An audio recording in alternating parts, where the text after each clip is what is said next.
Tragedy of the Commons by Sydney, Christine, and Danny.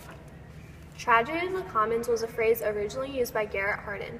It was used to describe the way in which individuals act independently and only motivated by their own self-interest instead of the group as a whole. They deplete a common resource in this process. The commons has widely been interpreted to mean common resources such as oceans, rivers, food supplies, and the atmosphere. People act selfishly, resulting in a depletion of the resources.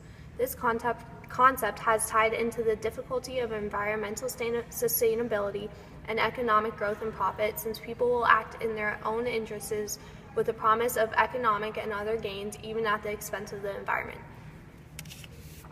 In short, tragedy of the commons refers to the people being motivated to get it while they can and not worry about the consequences. Garrett Hardin was an American ecologist who warned of the dangers of overpopulation. He wrote a paper in 1968 called Science that introduces the idea of the tragedy of the commons. Hardin first used the concept to raise awareness of the dangers of seemingly harmless actions such as fishing and breeding, and the consequences they can have on the environment if they are excessively done.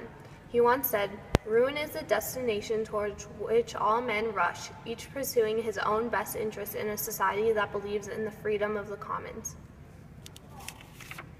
The tragedy of the commons is a theory that helps people understand how humans have been at the brink of environmental downfall of long-term or short-term dilemmas countless times. The idea has been used to explain how people's actions cause severely damaging situations. Hardin was able to apply this concept to environmental issues ranging from fishing to the human population. One example of tragedy of the commons can be seen off the coast of Newfoundland, where the supply of codfish appeared almost endless.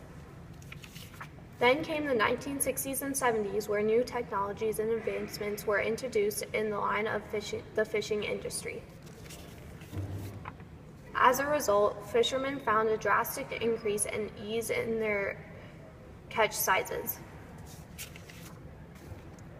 However, fish populations have dropped and boats have had to travel farther and farther out to obtain their usual catch size, and by the 1990s, cod populations were so low at the Grand Banks fishing industry collapsed.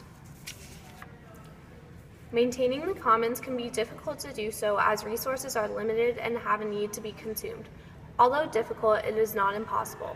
Hardin stated that a clear way to avert the tragedy is through governmental control and privatization. Additionally, self-governing and avoiding the temptation to overuse resources can assist in halting the tragedy of the commons.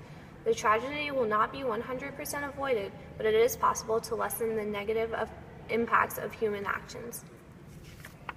The end.